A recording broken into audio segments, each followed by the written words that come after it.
Welcome to In Focus. Human trafficking has grown at an alarming rate around the globe, but here in Canada as well. There are many studies on how this industry preys on young, vulnerable women, and we will continue to shine a light on these victims. But today, we're putting the men in focus.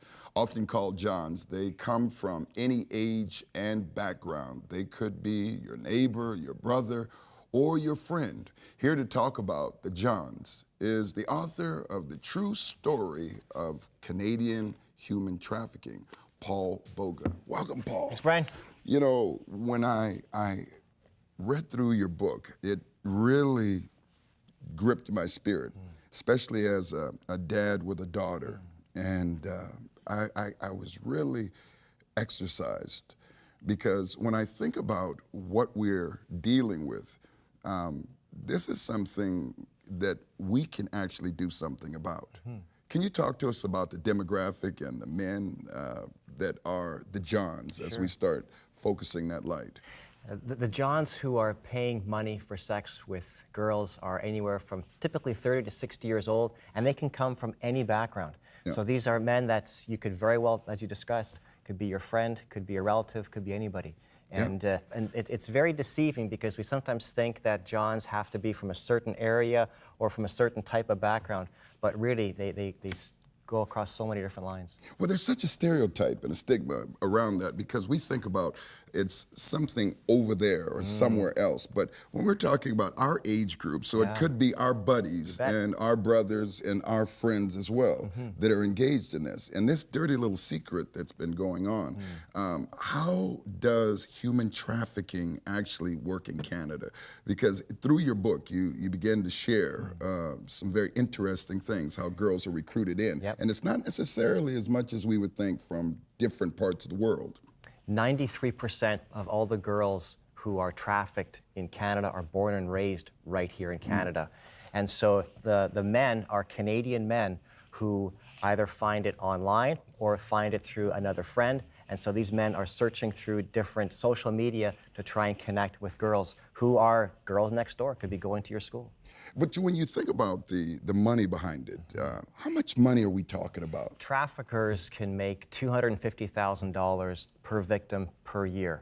And so it's big, big money that's at stake. And so the Johns that are targeting into these girls' lives, they come from somewhat stable family backgrounds, usually a very good financial background, and they're now directly causing the demise of these young Canadian girls. You know, I have to applaud Joy Smith, and you quote some of the work that she's doing, and she's encouraged my own daughter to get involved in human trafficking and fighting against that. And when you look at the legislation that's taking place in Canada, it's nowhere near where it needs to be.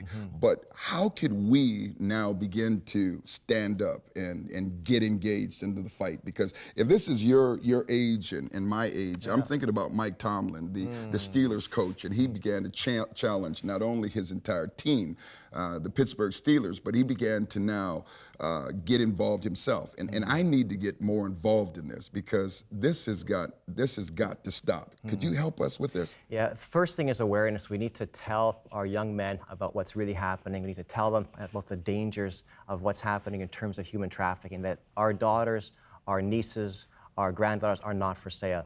Then we have to take a really hard look and say, am I directly involved in some young lady's life where I can help her? My daughter, my niece, my granddaughter, the girl that's at church.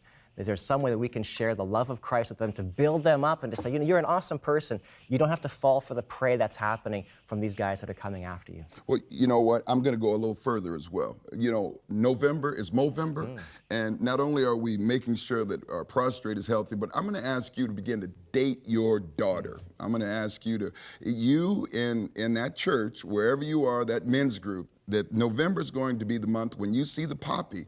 It's not just remembering what happened in Vimy Ridge, but remembering that we're on the front line right now and it's time for men to stand up. I'm going to challenge you men to do this, and I'm going to be doing this myself, and I want to hear back from you on Facebook and Instagram what's taking place on this. Now, Paul, you know, as we start challenging men, I know that this is something like a Band-Aid that needs to be ripped off. What's taking place right now from a legislative position to help us begin to strengthen the penalties on the people that are doing this? One of the great things that's happening is that there are more and more sting operations that are being done, so that when guys think that they're going to see a young lady, they're actually meeting a cop. And so that news is spreading. And we need to support our police officers and to support legislation both federally and provincially that this is not acceptable. So when a guy thinks he's going there, you're not going there. You're going to get caught. You're going to have your picture on the internet, and you're going to be caught for that. I'm loving this, buddy. I feel good about this, and I'm saying, Father, help us now rise up as men, that even if they're not our daughters in church, that we would encourage as uncles, as brothers, and we would now stand up and be counted. Rise up, O men of God. This is our hour, and that's your In Focus. We'll be right back.